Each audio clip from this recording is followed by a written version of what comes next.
बिल्कुल ही नया नया 10th एंटर कर चुके हैं, but we have heard so many things ma'am कि क्या 10th डिफिकल्ट होता है मैम, बोर्ड्स का साल है, all my friends all my relatives are asking, अब पता नहीं क्या होने वाला है, लाइफ का पहला बोर्ड्स है, oh my God so many questions.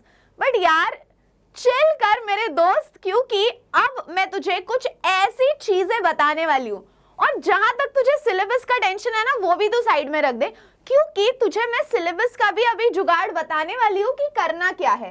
So my dear students, सबसे पहला फेज 1 ब्रेकिंग द मिथ। आज तक हमारे दिमाग में बिल्कुल भी जो चीजें भर दी गई थी, 10th का मैथ्स डिफिकल्ट है, साइंस डिफिकल्ट है, एसएसटी में इतना लगता है, first of all get all this कचरा out of your head. Now when I say get all this कचरा आउट ऑफ योर हेड का मतलब क्या है? Stop fearing the board exams my dear students. ये जो डर लगता है ना कि ठीक है मैं मानती हूँ लाइफ का पहला बोर्ड है, डर लगना तो बनता है, बट उस डर को हम ओवरकम कैसे करने वाले हैं? So for that my dear students, let me just tell you कि अच्छा तुम्हारे दिमाग में चीजें होती क्या क्या है, what all do you hear about you know your class 10? So 10th is the hardest class, ये तो हम सब ने सुना है, लाइफ का पहला बोर्ड है ना, दोस्त पूछेंगे, रिलेटिव्स पूछेंगे, इंटरव्यू में पूछा जाएगा। सो ये है 10th is the hardest year, ये हमने सुना है।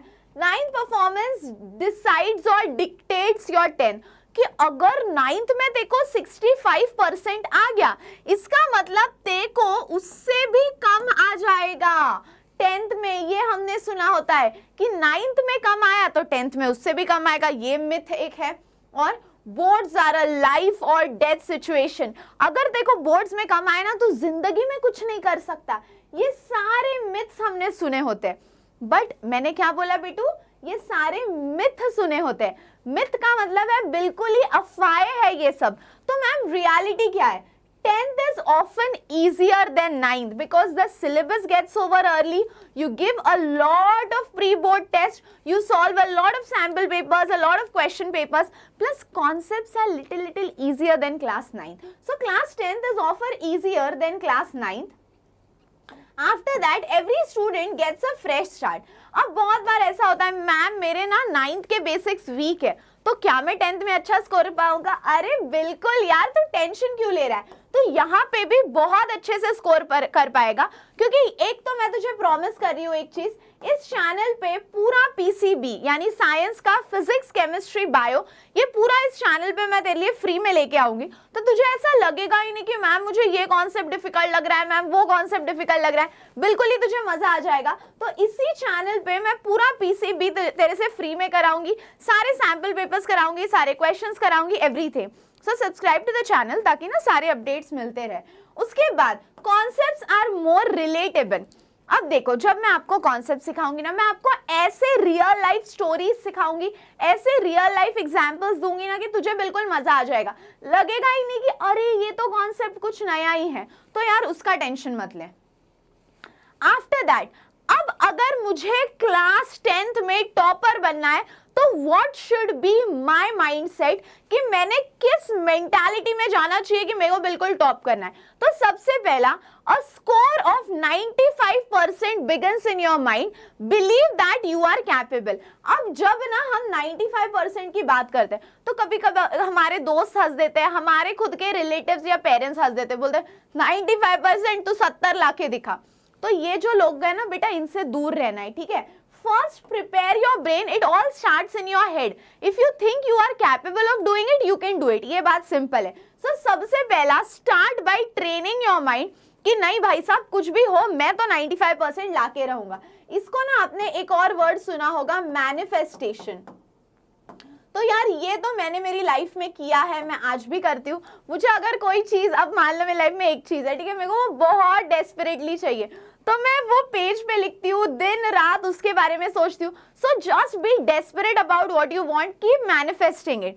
उसके बाद second thing is my dear students, rest your brain today, no matter what your past was, the next 10 months are yours to write. इसका मतलब है अभी तक 9th में जो हो गया वो हो गया यार, बट मेरे दोस्त अब तू ना एक रिलैक्स ब्रेक ले ले थोड़े टाइम के लिए, थोड़े टाइम के लिए डजंट मीन 1 मंथ 2 मंथ्स, 1-2 दिन का ब्रेक ले ले और खुद को प्रिपेयर कर कि नहीं अब 10th का ना फ्रेश स्टार्ट होने वाला है। अब 10th का फ्रेश स्टार्ट कैसे करना है उसका रोड मैप मैंने नीचे वाले वीडियो में भी डाल के रखा है। उसके बाद positive attitude leads to consistent productivity. अब देयर आर सम स्टूडेंट्स, ठीक है, ये बच्चे मैंने देखे हैं जो बिल्कुल ही 10 आवर्स पढ़ लेंगे, they will study for 10 hours in 8 days, 10 hours in 8 days, ठीक है, और फिर उसके बाद 8 दिन के बाद बोलेंगे मैम हम तो एग्जॉस्ट हो गए।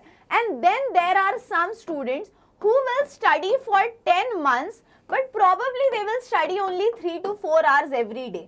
So इसका मतलब क्या है कि आप कौन सी चीज कितने ज्यादा कंसिस्टेंटली करते हो वो मैटर करता है। बस एक ही दिन 10 घंटे कर लिया that doesn't matter, but how much you do it consistently that is very very important, ठीक है। अब how to start class 10th इसका ना मैंने रोड मैप जैसे मैंने आपको बोला बता दिया है। उसके बाद the 2-3 hour rule, 2-3 hour rule का मतलब क्या है, daily study target, stop counting hours, start hitting the targets. अब देखो मैं ना ये प्रोवर्ब बहुत बार आपको सुनाती हूँ because this is my favorite proverb, the one who fails to plan plans to fail.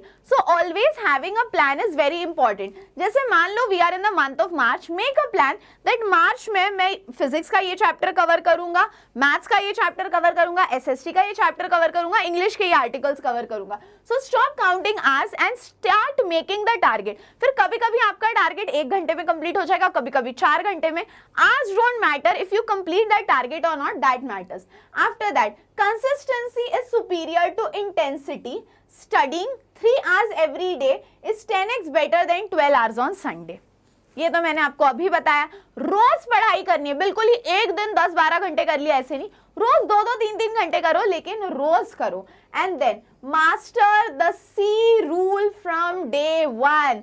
What is the C rule? This is the consistency rule. Next is resource management. अब सबसे पहला और बेसिक चीज होता है एनसीईआरटी। वैसे तो अभी एनसीईआरटी थोड़ा सा घूम रहा है, थोड़े क्वेश्चंस ना सैंपल पेपर्स या आपके कॉम्पिटेंसी बेस्ड या केस स्टडी बेस्ड आते हैं, बट ना एनसीईआरटी इज द बेस, ये चीज याद रखना। उसके बाद you are going to find 10 teachers on YouTube, ठीक है, या you might go to tuitions, you go to school, but I will always say follow one teacher. अगर आपको मेरा समझ में आता है फॉलो मी, नहीं आता है follow someone else, but you understanding the concept is very important. मेरे लिए तो वही इंपॉर्टेंट है कि देखो कॉन्सेप्ट समझ रहा है कि नहीं, क्योंकि ultimately your understanding is important. When 10 people will tell you 10 things you are going to get confuse, so follow one person.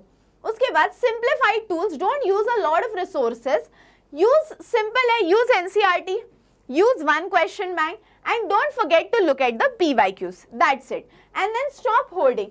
Too many books create too much confusion. ये तो सिंपल बात है, आप 10 बुक्स बिल्कुल ही रेफर करोगे और फिर बोलोगे मैम ये बुक में कॉनकेव लेंस ऐसा दिया है, मैम ये बुक में डायग्राम ऐसी दिया है, then you're going to get confused. So stick to one reference book and that is enough. Next, writing is remembering. My grandmother used to say this. 1 time writing is equal to 3 times reading.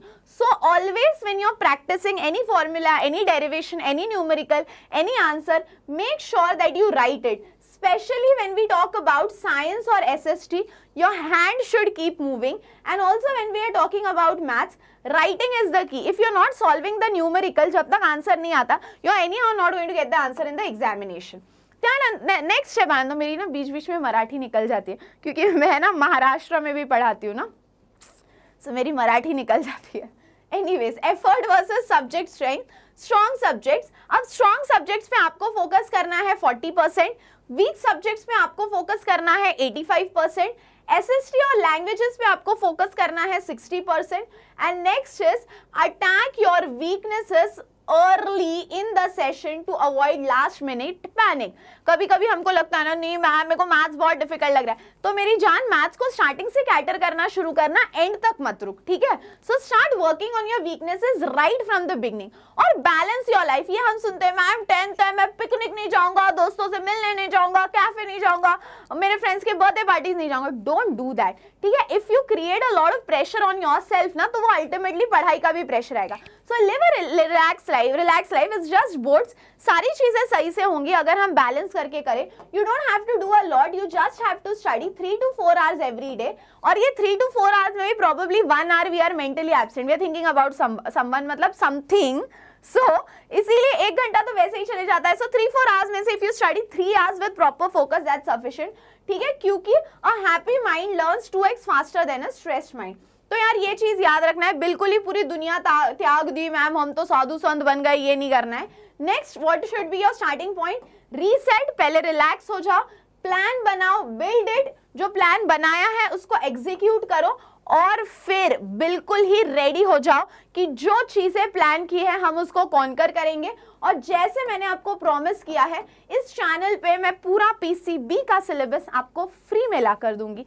ठीक है, सारे notes, competency based question, सारे case study, everything. तो कोई भी doubt आता है related to class 10 boards, do comment below and I am always here to help you. So that's all for today my dear students. See you all in the next video. तब तक हंसते रहो, खेलते रहो, खुश रहो, be positive and keep smiling guys. Bye bye.